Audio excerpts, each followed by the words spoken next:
지난달 북한의 대중국 수출이 크게 줄어든 가운데 수출의 약 90%는 전력이었던 것으로 나타났습니다. 전문가들은 북한과 국경을 맞댄 중국 도시들에서 신종 코로나 바이러스 감염증이 재확산함에 따라 북중 교역액이 내림세로 돌아선 것으로 분석했습니다. 김영교 기자의 보도입니다. 중국의 세관 당국인 해관총소가 22일 공개한 무역 통계 자료에 따르면 지난달 북한의 대중국 수출은 전력이 대부분을 차지했습니다. 지난달 북한은 전체 대중 수출액 204만 달러 가운데 89%에 달하는 181만 4천 달러치의 전력을 수출했습니다.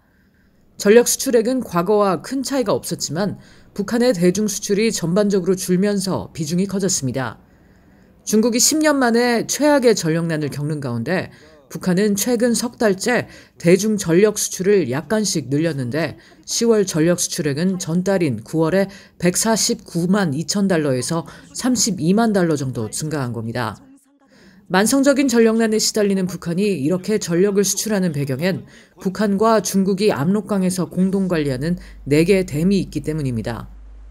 두 나라는 수풍, 태평만, 위안, 운봉 등 4개 댐의 수력발전소를 공동 운영하며 전기를 절반씩 가져가는데 대북 소식통은 앞서 VOA에 북한이 낡은 발전 설비 교체와 부품 조달 경비 마련 등을 위해 전력 일부를 계속 중국에 수출해왔다고 말했습니다.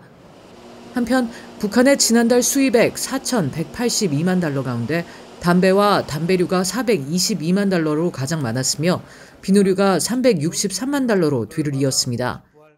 10월 북중 교역액은 4,182만 달러로 전달인 9월에 6,999만 달러에 비해 40.2%가 줄어 넉 달 연속 보였던 증가세가 내림세로 돌아섰습니다. 전문가들은 북중 무역의 최대 통로인 중국 단둥 내 코로나 확산을 핵심 이유로 지적했습니다. I would say I'm not surprised that the trade went down because of the outbreak on the border in the last month or so. I'm sure that had an impact on tightening the border. 트로이 스탠거론 한미경제연구소 선임국장도 같은 이유를 지적하며 이런 부정적 추세가 적어도 연말까지 계속 이어질 것으로 전망했습니다. There were other areas near the North Korean border to where there were spikes in Delta variant. And both China and North Korea follow zero COVID policies. So likely what we're seeing is the impact of an effort to pull back to be cautious to prevent the spread.